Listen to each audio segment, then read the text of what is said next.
Vicente Fernández, una voz que se apagó.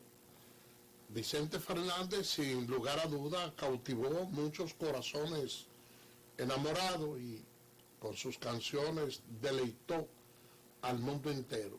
Él dejó de ser un cantante mexicano para convertirse en un cantante del mundo, porque la verdad es que ese legado dejado por él ha motivado a que muchos artistas se inspiren y traten de seguir su trayectoria, así que paz a su alma. Esperamos que Dios tenga en un buen lugar a Vicente Fernández. Bueno, señores, miren, el PRM aprobó una modificación en los estatutos para dejar camino libre a Luis Abinader para que pueda optar por la presidencia de la República. Ese es un tema que para muchos no tiene ningún tipo de importancia, pero yo entiendo que sí, que la tiene, porque dentro de lo que fue el PRD hubo mucha discusión con relación a ese tema. Todo el mundo sabe cuál era la posición que ostentaba el extinto doctor José Francisco Peña Gómez, que era un opositor rabioso y radical a que se produjera la reelección dentro del partido. Entonces, el PRM tenía necesariamente que confeccionar unos estatutos a la carrera, y lo que hizo fue que, al desprenderse del PRD, tomó como modelo esos estatutos. Y ustedes saben lo que sucedió con Hipólito en aquella ocasión, cuando trató de reelegirse, la férrea oposición que le hizo en ese tiempo a Tuey de Cant y todos los problemas que hubo. Ya nosotros estamos en una mentalidad distinta, y he escuchado a algunas personas, sobre todo aquellos enemigos acérrimos del PRM, que se están sepultando la ideología del doctor José Francisco Peña Gómez. Miren, la ideología del doctor José Francisco Peña Gómez es muy difícil de erradicar dentro del PRM. Bueno, porque sencillamente se le está haciendo honor a lo que era él, y es con la honestidad. Yo le digo eso a propósito de un amigo que lo escuché diciendo esta mañana, no, que se está violando la ideología de Peña Gómez, donde se viola constantemente la ideología del profesor Juan Bosch, donde se viola es en el PLD, porque Juan Bosch siempre profesaba ser una persona honesta, y de hecho así lo demostró. Entonces resulta que sus discípulos han encarnado el gobierno más corrupto de la historia. Entonces en el PRM se le ha sabido hacer gala a ese sentimiento de Peña Gómez con relación a lo que es la honestidad. Pero también hay que tomar en consideración que el hecho de que dentro de los estatutos se haga la transformación para permitir la reelección, en cierto aspecto no se le está maltratando al doctor José Francisco Peña Gómez, porque los procesos políticos y sus evoluciones históricas tienen que ir de acuerdo con los tiempos. ¿Por qué yo le digo eso? Porque lo que pudo haber dado resultado en un momento político, en otro momento no lo da. Y no es que porque se planteó en un momento dado una solución, entonces hay que adoptarla para la vida entera, al margen de que haya sido el líder del partido. Por ejemplo, yo le digo, miren, hay una regla de oro que en una ocasión, para evitar controversia, fue el mismo doctor José Francisco Peña Gómez que la promovió, y es que el síndico que ganara las elecciones de un partido determinado, entonces también tuviera la presidencia de lo que son de la Cámara de Regidores. Entonces uno dice de ese Consejo de Regidores que tuviera la presidencia. Entonces uno dice, bueno, hasta cierto punto la lógica que tiene eso es que muchos proyectos por asunto de mezquindades políticas no se van a restringir, pero, como viene el pero ahí, se ve que algo hasta cierto punto un tanto avasallador, que el síndico tenga todo su haber, porque lo lógico sería que sea una fuerza interna, alterna a la ganadora, que le sirviera de contrapeso. Eso era lo que planteaban Carlos Marx y Lenin con relación a lo que son la concentración de los poderes políticos. Y así sucesivamente, de manera pues que ya el presidente Luis Abinader tiene toda la libertad sin reñir con los estatutos para poder repostularse en caso de que lo desee, y lógicamente se encuentra en este momento, se encuentra en un momento estelar para hacerlo, aunque la política varía demasiado, pero hoy en día, si Luis Abinader plantea una reelección, no hay forma de que pueda perderla. Yo diría que ganaría de una manera muy amplia. Pero también otra que dicen que ganaría fácilmente una encuesta para ser escogida como candidata a la presidencia es Margarita Cedeño por el PLD. Así lo revela una encuesta que le da un 42.9%.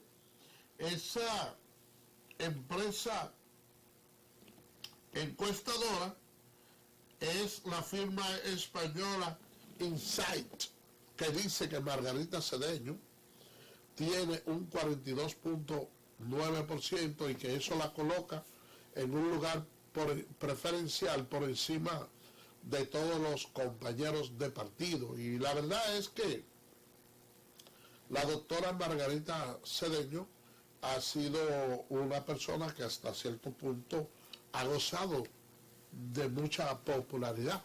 Y yo le digo que ha gozado sobre todo de esa popularidad porque durante el gobierno del doctor Leonel Fernández, ella siempre estuvo, o él siempre trató de proyectarla como figura política, haciéndola acompañar única y exclusivamente de las cosas buenas, porque usted, por ejemplo, dice, usted va a inaugurar un hospital y ella es la que va a esa inauguración. Bueno, pues la gente siempre está satisfecho con las inauguraciones de los hospitales, así como de cualquier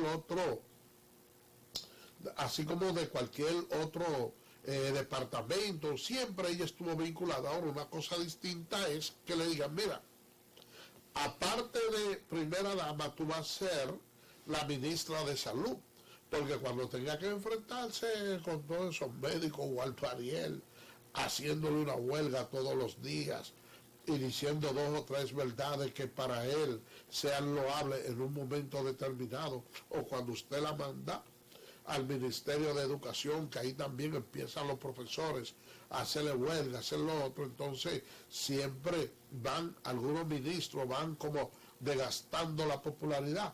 Pero cuando usted solo lo saca para exhibir cosas buenas, entonces crecen.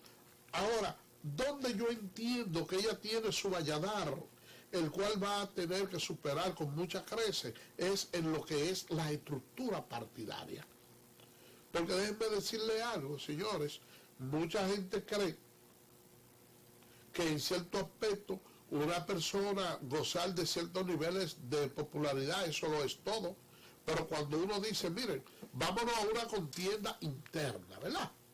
Entonces, hay otros candidatos que se ven menos populares, pero que sí tienen una estructura que logran conformar ese equipo de trabajo y que lo envía a diferentes lugares a que velen por el voto de ese candidato y se asegura de que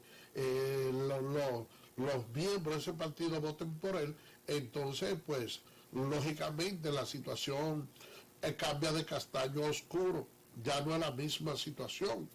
Pero ¿cuál sería otra ventaja que visiblemente se ve sobre Margarita Cedeño con relación a los demás candidatos que están ahí, uno dice, bueno, pero Abel Martínez es un candidato que luce muy potable, pero su popularidad está concentrado básicamente en Santiago y aquí en la capital, porque en la Cámara de Diputados hizo un trabajo que se dio a conocer mucho. Yo le voy a decir que bueno, oigan bien, le digo que se dio a conocer mucho, porque hubo una serie de factores por ahí que pasaron durante él estuvo siendo presidente de la Cámara de Diputados, contratos que ni siquiera se leyeron, por eso no voy a decir que es un buen trabajo, pero sí se dio a conocer mucho. Pero Margarita Cedeño, ¿cuántas veces ha sido vicepresidenta de la República? Entonces, esa es una cara que la conoce el país entero. Es muy probable que si usted se va a cualquiera de esos rincones del país, sobre todo por la zona limítrofe, y usted se plantea, ¿y quién es este? Se lo lleva al sur profundo, Abel Martínez, y la gente no sepa quién es. Si se lo lleva para el este, para allá, para Iguay, la gente dice, no sabemos. Él podrá tener cierta popularidad en la zona norte, pero hay algunos lugares, inclusive de la zona norte, que probablemente la gente no lo conozca. Entonces, esa es la ventaja que le lleva Margarita a esa persona, además de que fue primera dama y en la mayoría de los pueblos del país lo estuvo recorriendo al junto de su esposo Leonel Fernández. Así que nosotros lo que vamos a hacer es que nos vamos a detener tranquilamente a ver esa lucha intestina que va a ocurrir dentro del PLD, que yo le dije los otros días y quiero que se lo retengan y cuantas veces pueda se lo voy a martillar, de que para mí el PLD va a tener otra división. Y yo fundamento ese criterio y lo tengo ahí porque sé que dentro de ese partido hay una juventud floreciente que tiene mucho estímulo y tiene mucho deseo de asumir el poder y que hasta cierto punto hubo una serie de dinosaurios que todavía se mantiene dentro del partido, que no ha querido darle apertura a esa juventud que viene de ese partido. Y cuando esos jóvenes, algunos de ellos que también continúan con esa ideología del profesor Juan Bosch, de la honestidad, se encuentren en el espejo de que la mayoría de la dirigencia y de esos líderes viejos que tiene el partido están encartados por actos de corrupción, no van a permitir que su organización se convierta en una bisagra como lo ha hecho el PRD y lo ha hecho el Partido Reformista. Van a tratar de sacar la cara y van a dejar suelto a todos esos dirigentes que cometieron actos de corrupción y ellos van a continuar con la vanguardia del partido. Por eso que yo creo que por ahí dentro del PLD viene otra división, tan pronto encarten a todas esas dirigencias que tiene ahora mismo el PLD. Vamos a hacer una pausa, señores, y regresamos en breve.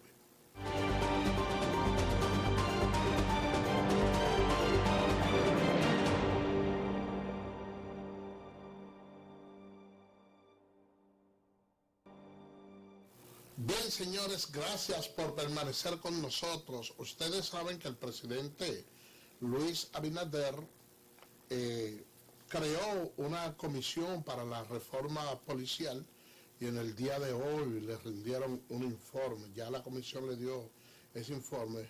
Vamos a escuchar. Mira a ver si tiene... que se podrán empezar a ver algunos de sus objetivos familiares, pero totalmente a largo plazo. Transformando nuestra Policía Nacional, habremos dado un paso gigante hacia la modernización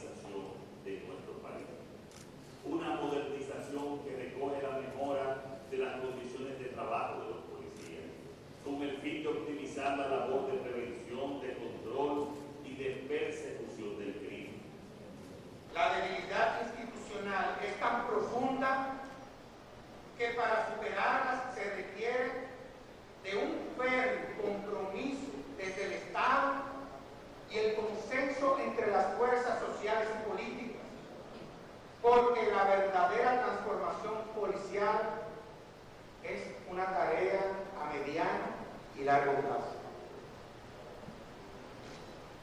A nivel diagnóstico se verificó la necesidad de producir auditoría externa vía la Cámara de Cuentas. Los resultados de esa auditoría se darán en las próximas horas.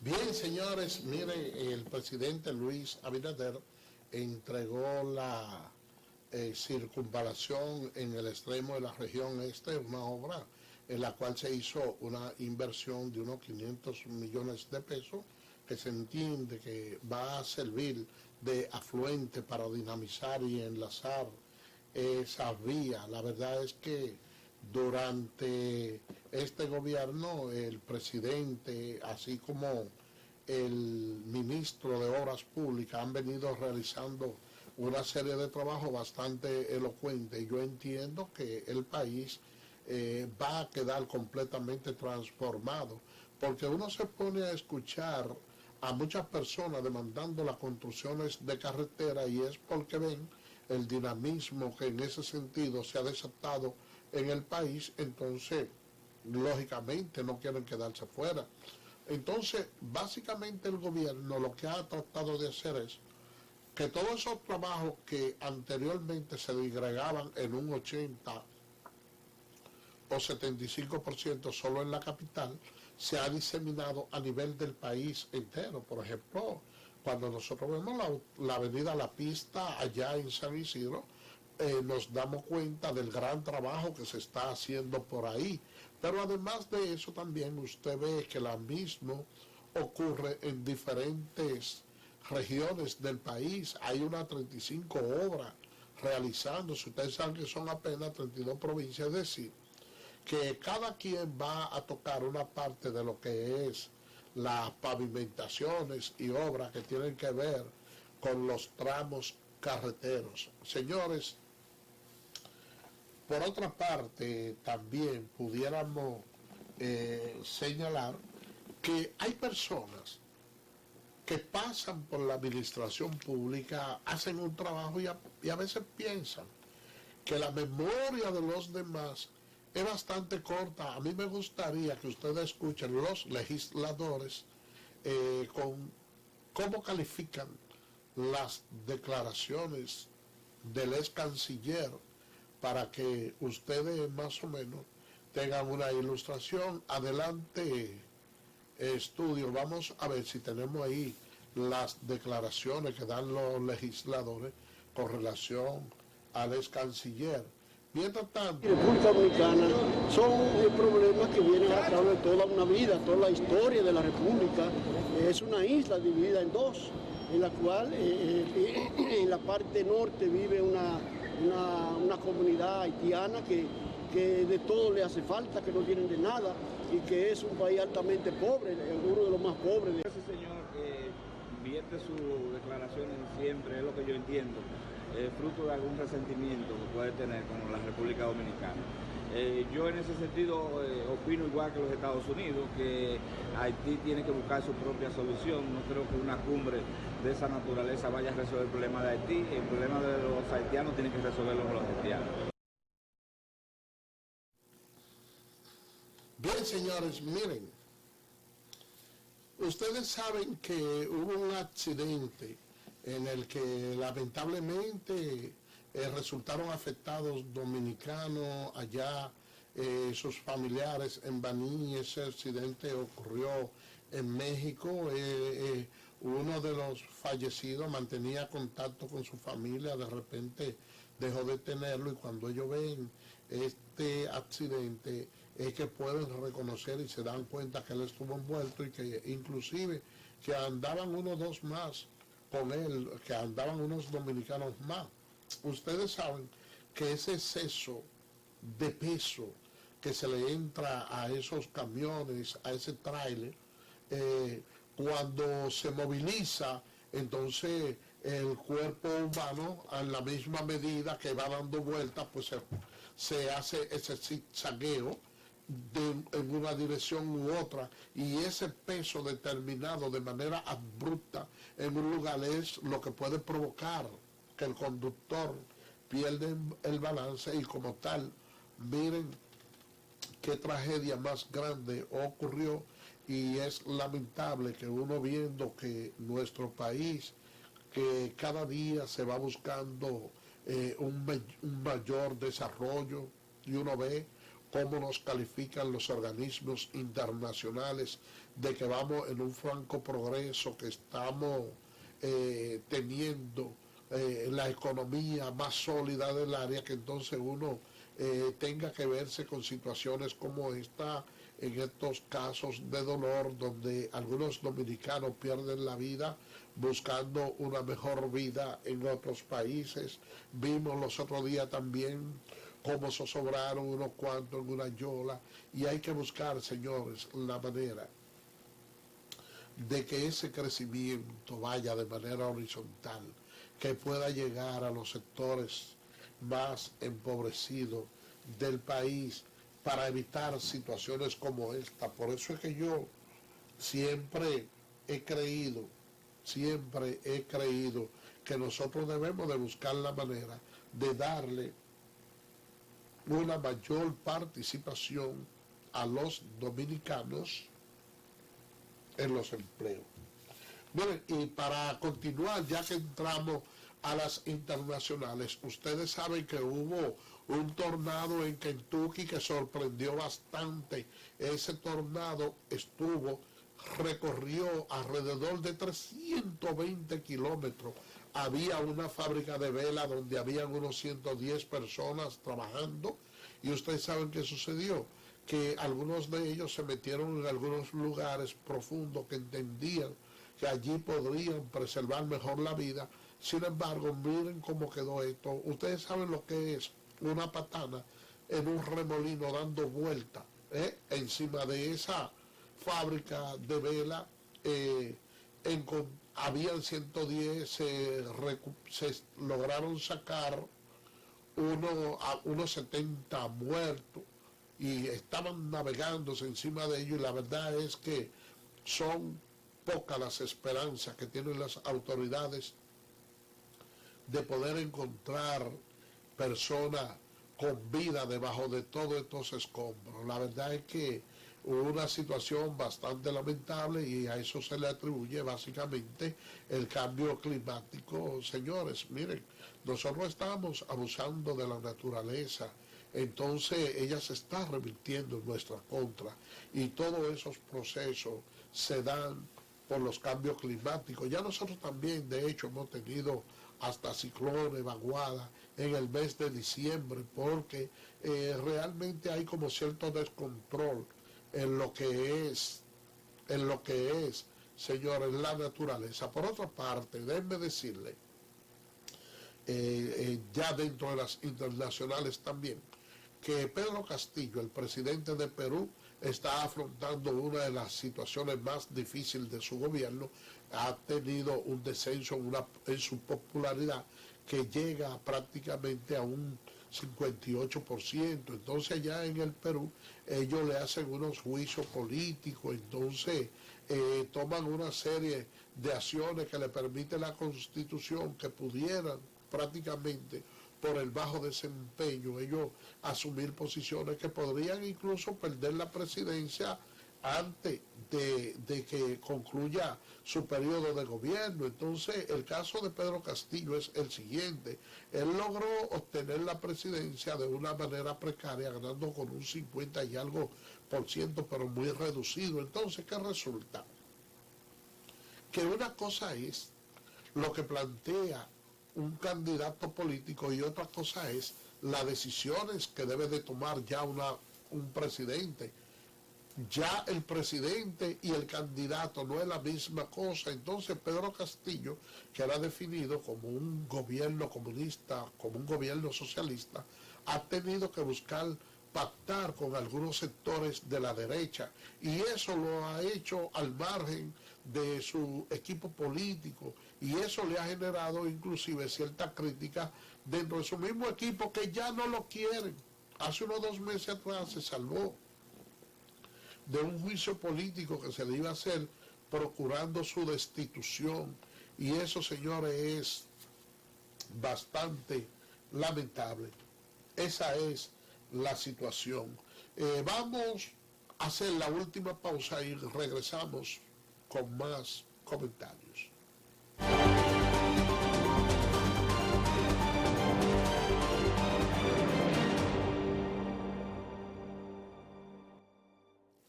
Bien, señores, gracias por permanecer con nosotros. Miren, en el día de ayer hubo béisbol, y por vía de consecuencia nosotros tenemos los resultados de lo que sucedió en esos equipos.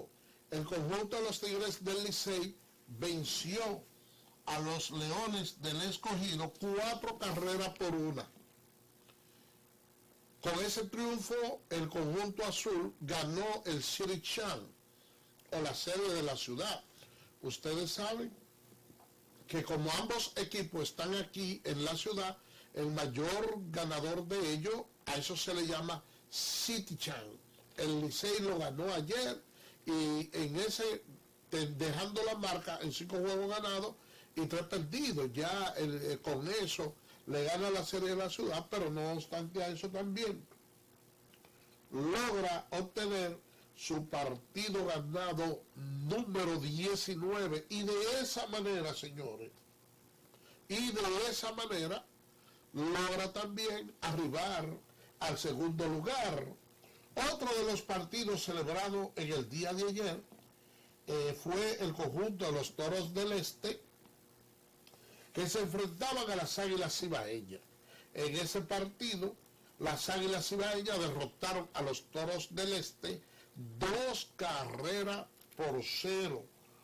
Eso también le permite a las Águilas Cibaeñas mantenerse en el segundo puesto, empatado con el conjunto de los Tigres del Licey y las Estrellas Orientales, que hasta hace pocos días atrás estaban brillando bastante alto en el firmamento, pero ya las Estrellas, señores, miren, está teniendo una pequeña debacle. La suerte de ellos es que siempre logran ganar una serie de partidos adelante, y se debe a que entran casi con su material completo.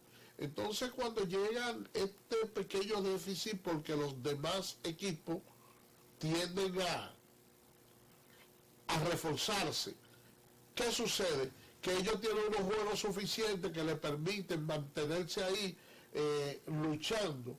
Así que las Estrellas Orientales también están en la segunda posición, detrás de los Gigantes del Cibao. Miren, señores, cómo está ese standing.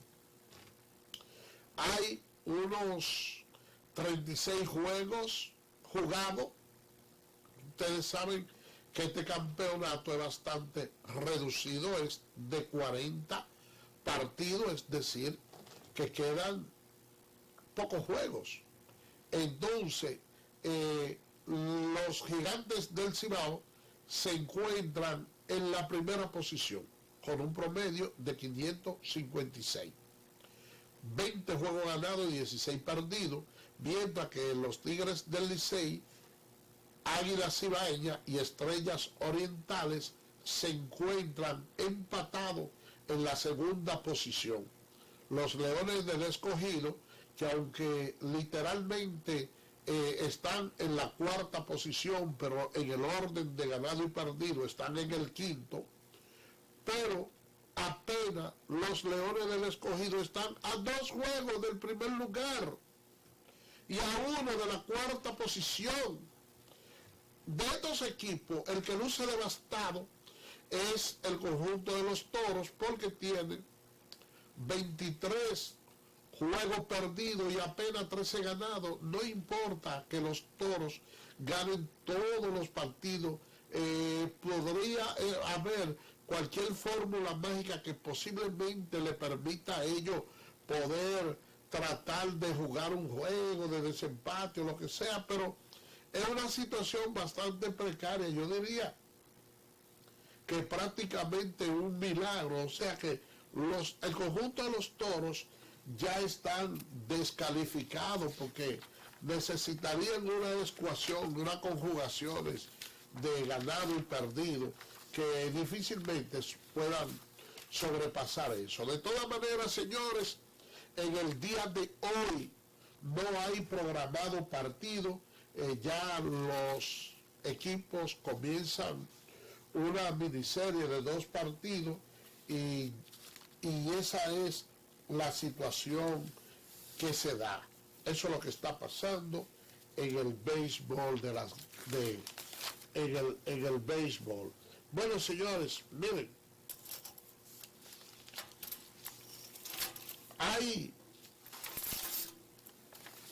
nosotros queremos decirle que hubo un señor, desafortunadamente, que tiene un proceso laboral. Ese proceso inició en el año 2015, todavía no ha encontrado una solución definitiva y fue a la fiscalía, estaba protestando, porque fue a querellarse entendiendo como que le había sido mal manejado el proceso. El caso es que él se pegó fuego, se incendió.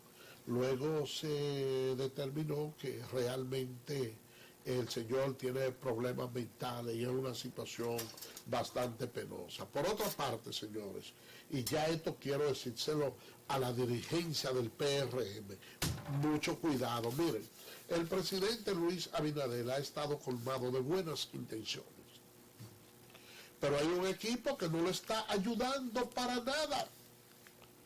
Ahora mismo, con este tema de las tarjetas que se están dando, se ha delegado en una serie de dirigentes del partido para que hagan su distribución. Y hasta a mí ha llegado la información de que no se está cumpliendo a cabalidad con los lineamientos del partido y con lo que realmente ha sido el deseo del presidente Luis Abinader. La información que tengo es que muchos de esos dirigentes del PRM, esa tarjeta que le han dado no la está distribuyendo a las personas que verdaderamente tiene que dársele, sino que la está distribuyendo entre familiares nada más. Y eso es bastante penoso. Miren, yo estuve en el día de ayer por el Salomé Ureña de Sabana Perdida y estuve conversando con alguna gente por ahí y se quejan amargamente, le estoy diciendo de ese lugar, de que esa tarjeta es entre familiares que se están distribuyendo. Y déjenme decirle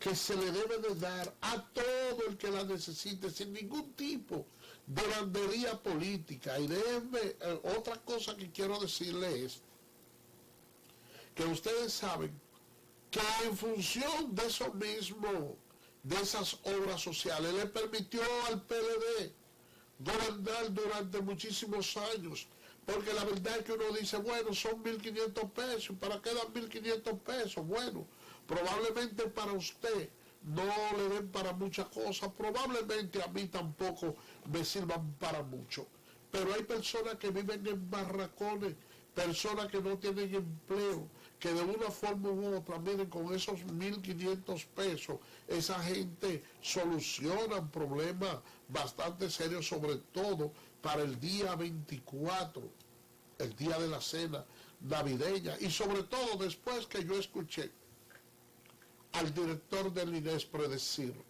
que ahí en el aeropuerto viejo de Herrera, en la avenida Luperón, se van a estar preparando una serie de canastas que le permiten a la persona con 500 pesos llevar la cena completa, incluyendo un vino en ese paquete.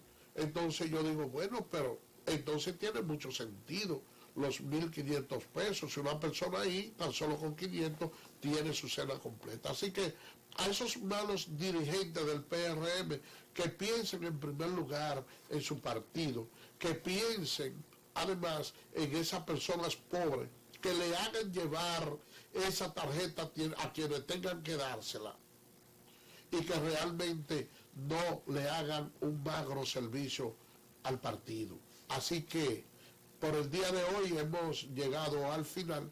Será mañana, Dios mediante, cuando estaremos con otra entrega más de tu espacio. Yo te escucho. Así que bye bye.